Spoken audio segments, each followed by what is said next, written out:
नमस्कार। मिल्कीपुर विधानसभा उपचुनाव 2025 को लेकर सियासी माहौल गरमाया हुआ है और इसी बीच समाजवादी पार्टी के सांसद अवधेश प्रसाद ने भारतीय जनता पार्टी पर तीखा हमला बोला है।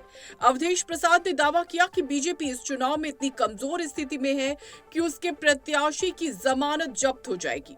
उन्होंने कहा कि बीजेपी की हालत इतनी खराब हो गई है कि उसे अपनी जमानत बचाना भी मुश्किल लग रहा है। यही डर और असुरक्षा है कि उत्तर प्रदेश के मुख्यमंत्री योगी आदित्यनाथ अब तक 9 से 10 बार मिल्कीपुर का दौरा कर चुके हैं, लेकिन इसका कोई असर नहीं हुआ। इतना ही नहीं, अवधेश प्रसाद ने आगे कहा कि पिछले 3 महीनों से 16 मंत्री और 46 विधायक मिल्कीपुर में लगातार प्रचार कर रहे हैं, लेकिन जनता का मूड बदलने में नाकाम रहे हैं।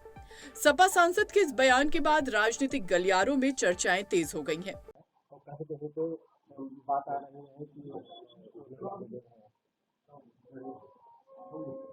ये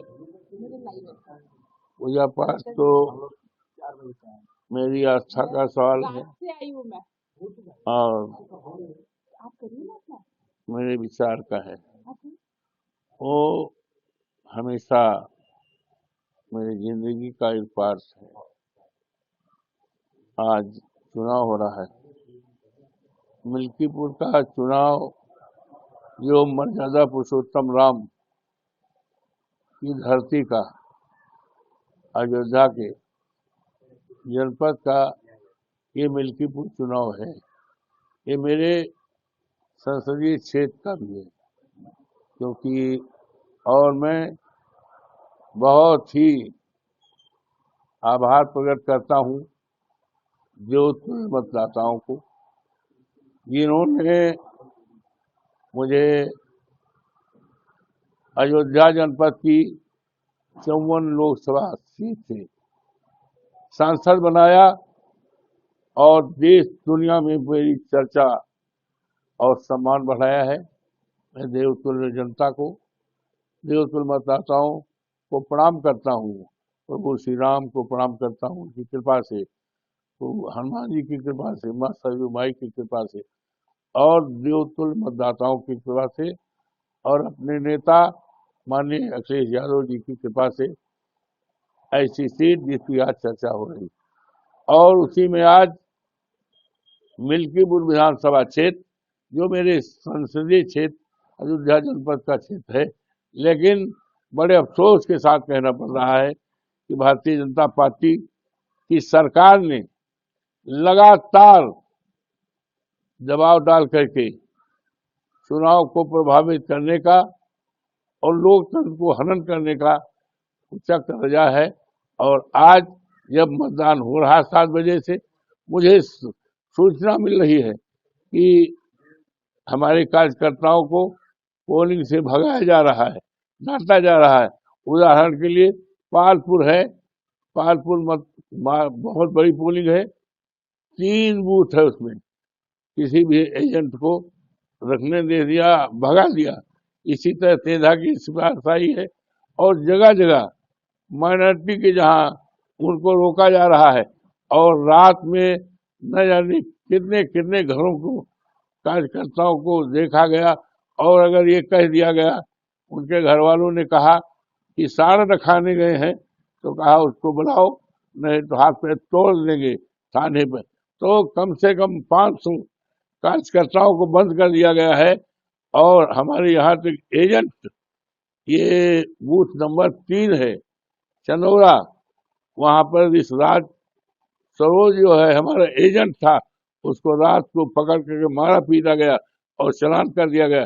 बड़ा नंगा नाच किया गया है और इसकी मिसाल इस देश के लोकतंत्र में, मर्यादा पुरुषोत्तम राम की धरती में, और जो बाबा साहब भीमराव अंबेडकर का संविधान है, उस संविधान को चकनाचूर किया जा रहा और लोकतंत्र की सारी मर्यादाओं को खत्म कर आचार संहिता का खुल्लम खुल्ला उल्लंघन किया जा रहा है। मैंने कल यहाँ के ऑब्जर्वर महोदय से मिलकर के बात रखी थी, यहाँ के आईजी को महोदय को बात रखी थी, अपने नेता माननीय राष्ट्रीय अध्यक्ष जी को, और उत्तर प्रदेश चुनाव आयोग को फैक्स किया था और भारत सरकार चुनाव आयोग को किया था और पूरी तरह से ये निवेदन किया था कि स्वच्छ और निष्ठापूर्वक चुनाव कराया जाए, और अपने अधिकारियों से भी कहा था कि सरकारें आती जाती हैं, सरकारें बदलती रहती हैं, लेकिन सरकार के दबाव में किसी प्रकार का काम न हो। ये भारतीय जनता पार्टी की सरकार पूरी तरह से जान रही है कि भारतीय जनता पार्टी की मिल्कीपुर में जमानत जब्त होगी। मिल्कीपुर का इतिहास रहा है, भारतीय जनता पार्टी कभी नहीं जीती है। यहाँ तक कि 3 उपचुनाव हुए थे, तीनों चुनाव में भारतीय जनता हारी है, और एक बार तो ऐसा चुनाव हुआ कि भारतीय जनता पार्टी की जमानत जब्त हुई। उसी पैमाने पर यहाँ के देवतुल्य मतदाताओं ने, जिन्होंने मुझे हमारे पार्लियामेंट का सीट है, अयोध्या से जुड़ी सीट है, तो उसमें भी हमें जिताया था। और माननीय योगी जी जो उत्तर प्रदेश के मुख्यमंत्री हैं, इन्होंने तो रिकॉर्ड बना दिया है। 6-7 बार चुनाव में आए प्रभावित करने। हिंदुस्तान में कहीं भी मिसाल नहीं मिलेगी कि कोई एक मुख्यमंत्री उपचुनाव में 9 बार, 8 बार आए। 16 मंत्री लगाए हैं 3 महीने से, और 84 एमएलए लगाए हैं, लेकिन पूरी तरह से जनता पूरी तरह से मन बनाए है भारतीय जनता पार्टी को हराने का, जमानत जब्त कराने का। ये जानकारी सरकार को थी, तो सरकार ने अफसरों पर पूरा दबाव डाला है। यहाँ तक कि जो वहां पर पीठासीन अधिकारी लगाए गए हैं, चुनाव में कर्मचारी लगाए गए हैं, वो भारतीय जनता पार्टी के या तो कार्यकर्ता रहे हैं या रिश्तेदार रहे हैं। और पीडीए का आप पता लगा लें कि चुनाव में सभी लोगों को लगाया जाता है, जात का कोई नहीं है। पीडीए का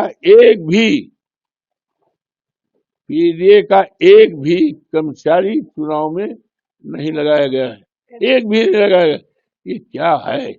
ये बाबा साहब भीमराव अम्बेडकर के संविधान की धज्जी उड़ाई जा रही।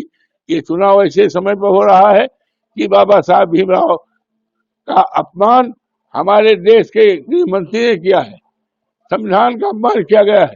ये चुनाव ऐसे समय पर हो रहा है जब हमारा किसान अपनी खेती को रखाने के लिए रात खेत में है, सांड खेती चलते हैं, सांड जान लेते हैं। ये सारे मुद्दे हैं, और इस मुद्दों के सामने भारतीय जनता पार्टी जमानत नहीं पाई गई, और आज पूरी तरह से ये लूट रहे हैं, चुनाव को लूट रहे हैं, एजेंट को मार रहे हैं, भगा रहे हैं, और अल्पसंख्यक बस्तियों में रोका जा रहा है। इससे ज्यादा लोकतंत्र का मजाक, लोकतंत्र की हत्या नहीं की जा सकती।